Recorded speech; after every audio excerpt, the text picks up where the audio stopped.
One of Jeff's preseason NBA picks to break out is starting to cool down, while a number of different baseball players are on the rise. And an NFL QB snuck in at number 2 this week in April? I'm breaking it all down for you this week on the Top 5 Hot Cards. Hey everyone, it's Tyler Nethercott, better known as Teapot, filling in this week as Jeff recovers from his 15 seconds of fame on the sidelines of the Final Four. Congratulations to the Florida Gators and to Jeff. I am sure we will not hear the end of this for the rest of this year, but it was an exciting game and an insane finish to that game indeed. I'm happy to be here with you, and as always, this week's video is brought to you by Whatnot. Whatnot has awesome live auctions every day and night, starting at just $1 for packs, boxes, breaks, singles, and more. It's a lot of fun, and if you scan the QR code on your screen or use the special link in our show description below, you'll get $15 in free credit when you sign up for Whatnot. Now let's take a look at the overall sports card market using Market Pulse by Market Movers. Over the last 7 days, the SCI 500 index of the 500 most prominent sports cards is up 0.6%. Over the last 30 days, it is down 0.3%, and since January 1st of this year, it is up 2.2%. The best performing category of cards over the last 30 days is Formula One, vintage Formula One, actually all of Formula One from 1966 through 2021. That is up 13.2%, and the worst performing category is hockey from 1990 to 1999, which is down 16.9%. Now, as a reminder, the cards you see in today's show have gone up in price recently, but they are not necessarily good investments right now. Do your own research to decide which cards you think will go up in value next. All right, as always, we start you out with a cold card, and this week it's one that's near and dear to my heart. Cade Cunningham, the guard for the Detroit Pistons, former 2021 first overall pick. And I gotta say, normally I stick to the script and I don't provide much conjecture or opinion when I fill in here on the top 5. That's the usual course. But in this case, and the case of Cade and the Pistons, I have a lot of friends and fellow hobbyists messaging me that I must be really excited about Cade's breakout this season and the Pistons making the playoff for the first time in 6 years. So very quickly, let me explain why I am not excited just yet. If you don't care, you can skip ahead to the charts, and I promise this is the only player I'm gonna go off a little bit on. But first off, it was rumored on draft day in 2021 that the Oklahoma City Thunder had offered Shai Gilgeous-Alexander straight up for the first overall pick to the Pistons, and the Pistons declined. Yes, this year's likely MVP, or at least MVP runner-up, should be kind of a co-MVP with Jokic. They offered him, and the Pistons said no. And what's crazy is that SGA was actually drafted by the Clippers using a pick that they got from the Pistons in that disastrous Blake Griffin trade some years ago. We drafted Cade, and I did get excited. It was the first time in franchise history that the Pistons had had the first overall pick. And then he missed most of his sophomore year. I spent the last 3 seasons hoping for a breakout, and instead, I got 2 Pistons teams that had the worst record in the NBA and some of the worst seasons of all time, and yet wound up with 2 5th overall picks to show for it, while the Spurs got Wemby. So now, they're playoff bound. I must be excited, right? Not yet. From 2009 to 2023, the Pistons averaged just 28 wins per year. They made the playoffs just twice in that span, and they got swept in both series by an average loss margin of 16 points. So this season, Cade has taken some big steps forward. I'm really rooting for him, and I'm hoping he'll continue to improve. Right now, though, he's second in the league in turnovers per game, and that, from my perspective, doesn't fit with the identity of Detroit basketball historically, so he's got to get that number down. The Pistons are in the playoffs, but they're definitely not in the tier of contention yet with Boston and Cleveland and maybe even New York. So if we win the first round, or especially 2, I might start to let my guard down and start to believe. But until then, as a many times over wounded Detroit sports fan, I'm holding back any undue enthusiasm until I see real success. All right, I had to get that off my chest because many people have been DMing me on Instagram and texting me. So that's my position, but I am rooting for Cade. So let's talk about Cade recently. He missed 6 games recently due to calf injury, but fortunately he did return to action this past Saturday. And last night, he dropped 35 points, but in a losing effort versus the Kings. Now, as the Pistons gear up for their first postseason appearance since 2019, they'll be relying heavily on Cade if they're going to have any shot at winning. They're currently battling with Milwaukee for the 5 seed, and they will likely either face the Pacers or the Knicks in the first round. They'll get the Knicks if they wind up as the 6th seed. All of Cade's cards, as tracked by market movers, are down 9.3% collectively over the last 30 days. And we're going to go ahead and take a look at some of those cards as always. So I've got the last 30 days here selected. And what I like to do in this case is I like to use the price changes by percentage because it shows all the cards on the same playing field. If I switch over to the price changes by dollar, you can see as silver is at the top and everything else starts looking like it's very flat because it's so much cheaper. So if you hit this chart in market movers, it helps you compare apples to apples. So I'll pop this open. Obviously, it's Prism Silver, needs no introduction. What's interesting with Cade is actually he's up. If I look at the last 60 days, he's up. So this is very much a recent phenomenon of him starting to cool down. As the Pistons got hot and went on a winning streak and started to move up in the playoff standings, Cade's card prices started to go up. He had obviously a big part to do with that. But this card in particular has started to come down over the last 30 days. Actually, it's right around flat. So this one's actually flat, which is really interesting because a lot of his other cards, as we see here, have started to come down. His silver is still holding steady. It is only a pop 330 on that PSA 10, so that's not a ton by ultra-modern standards. It's because the gem rates were very tough on 2021. Here's his ice parallel pop 268. Again, this one over the last 60 days is flat, but you can actually see it was up pretty significantly, up to $165 at one point, now back down to $100, and that card is down 39% over the last 30 days. We've got his orange ice here out of Prism. That one is actually down over the last 60 days, as well as down over the last 30 days. And then finally, just his Optic base PSA 10, if you're somebody who likes to get PSA 10 iconic rookie cards. This one's pop 791.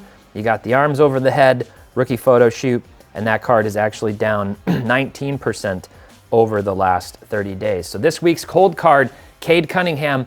Let's pull it together. Let's get that 6 or 5 seed, I should say, and let's go face the Pacers. All right, switching gears to our investment card this week. We always look at something with a little more stability, a little more proven nature to it, and this week it is Stephen Curry.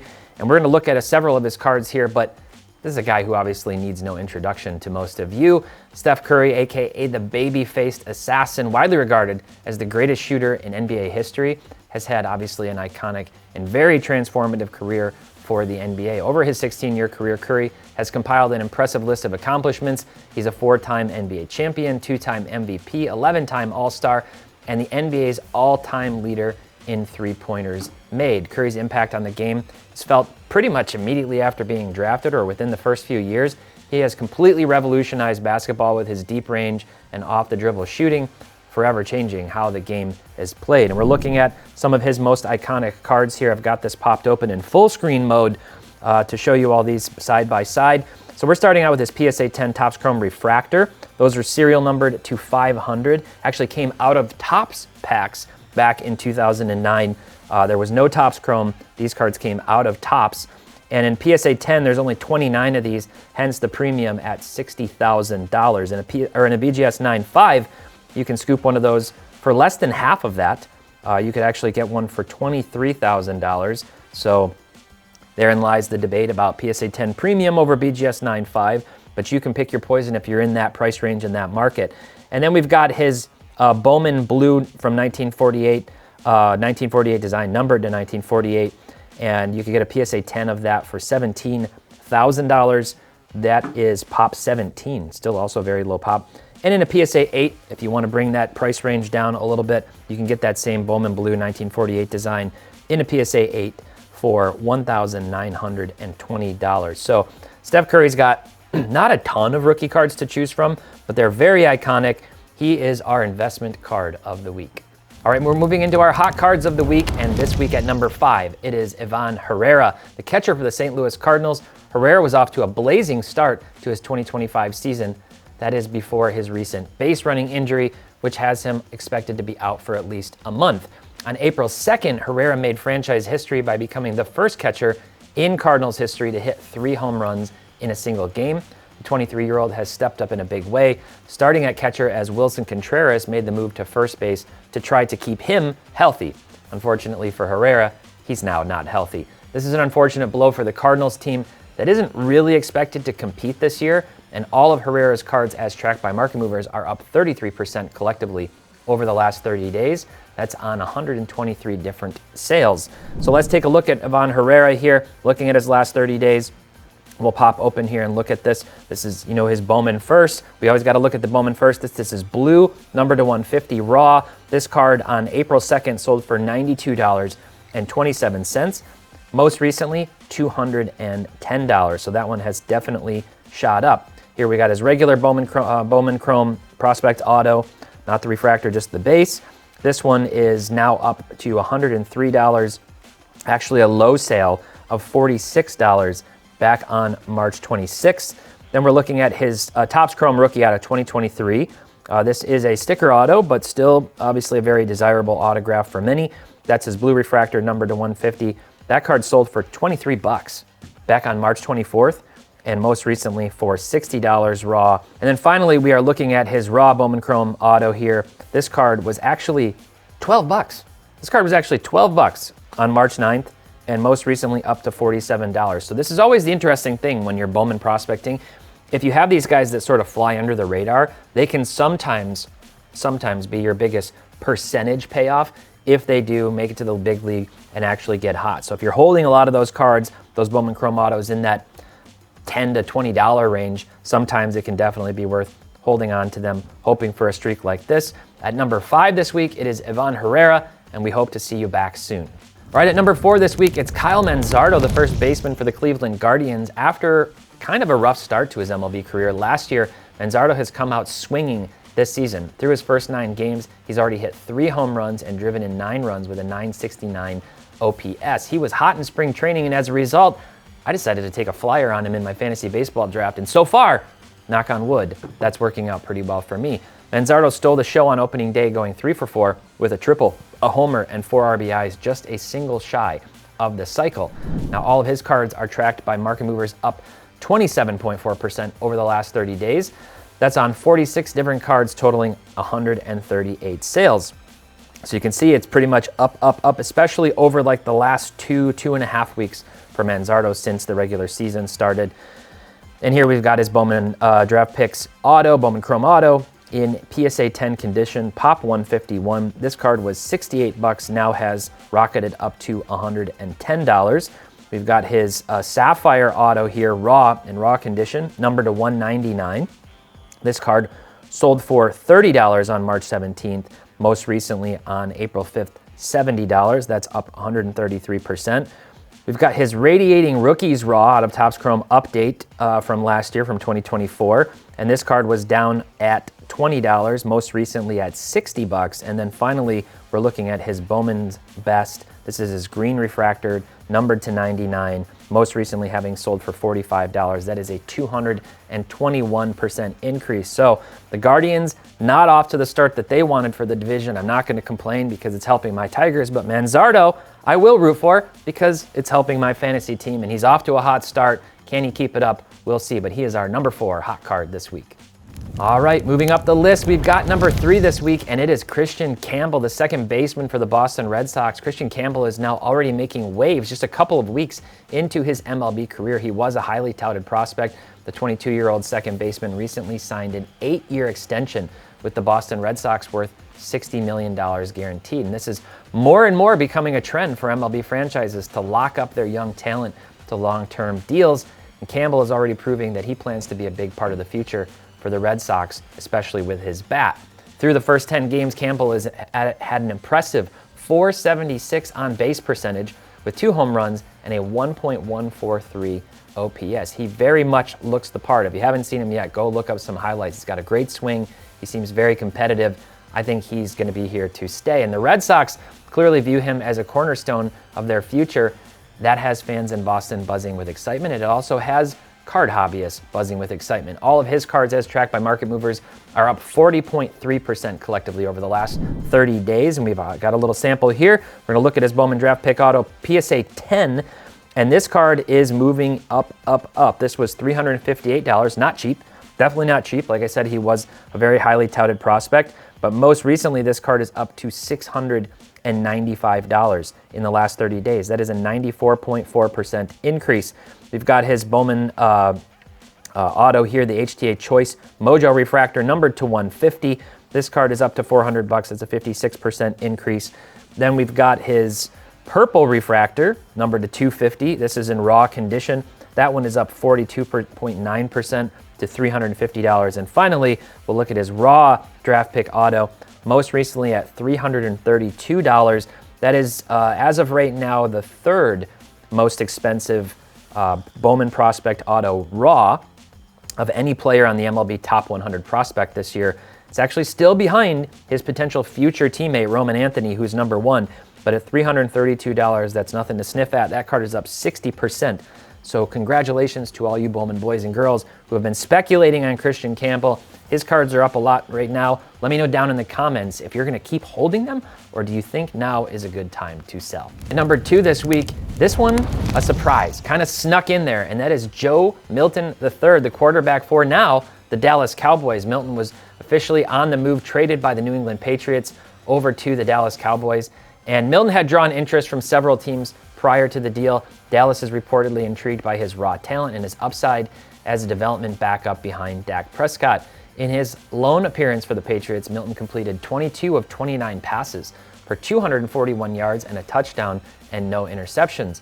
All of Milton's cards as tracked by market movers are up 26.8% over the last 30 days. That's on 121 different cards, totaling 978 sales. So we'll take a look here. We've got his 2024 Donruss Optic Preview Red Pandora. That is a tongue twister. Over the last 30 days, this card started out at $18, most recently having sold for $37.50. That is a 105% increase. Up 94% is his Prism Silver Raw. That card was trading around $15 to $20 a month ago. Now it's up at $33 most recently. We've got his Optic Blue Scope Raw. This card is up 90.3% at $31 right now. And then his Silver Rookie Prism variation, that one at $21. Always an interesting phenomenon to me because the image variations in baseball and in Topps products always more expensive than the base. In Panini with football and basketball, not so. They're actually typically cheaper. So it's going to be interesting as the licenses change over to Topps to see what the basketball and football audiences do with those image variations, which are known to be short printed, super short printed, and so on. But in this case, this one actually sold for $21. That's a 40% increase from $16 just a month ago. So with Milton, I imagine if we look at this, there's probably not a lot of stuff graded yet. So my question to all of you is this just a short-term hype? Is there a reason to get excited? We see this all the time with quarterbacks that get traded to another team or potentially are about to get a start, that they go up big time. Typically, they start to come down. Let me know if you believe in Milton, and could he be the future of the Cowboys if they decide to move on from Dak? Let me know. He's our number 2 hot card this week. All right, that brings us to number 1 this week. But before we get to that, as always, this data is brought to you by Market Movers. And did you know you can get Market Movers to comp any card absolutely free with no login required? That is right. You can get access to sales data from 11 different marketplaces just by downloading the mobile app on your phone.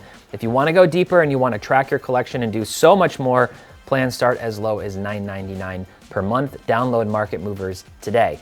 And without further ado, our number 1 hot player this week is Aaron Judge, center fielder for the New York Yankees. Aaron Judge and the Yankees are off to a decent start in the 2025 season, well, at least on the offensive side. We knew there would be questions with their pitching. I watched the Tigers and Yankees game yesterday and was very happy with that outcome. The Tigers got to Carlos Rodon, and Casey Mize moving up the Cy Young odds leaderboard at like plus 5,000 right now with 2 games into the season. But Judge was recently named the American League Player of the Week after a dominant opening series against the Brewers, where he posted a staggering 545, 643, 1.818 line. He blasted 4 home runs and drove in 11 runs total. And on April 3rd, he added to his milestone list with a 3-run homer, which was the 500th extra base hit of his career.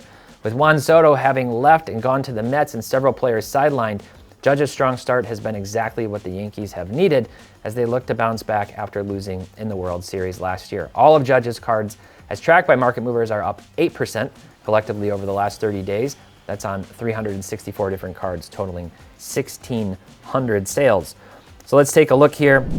We've got his Topps Chrome Refractor rookie card out of regular Topps Chrome, not the update.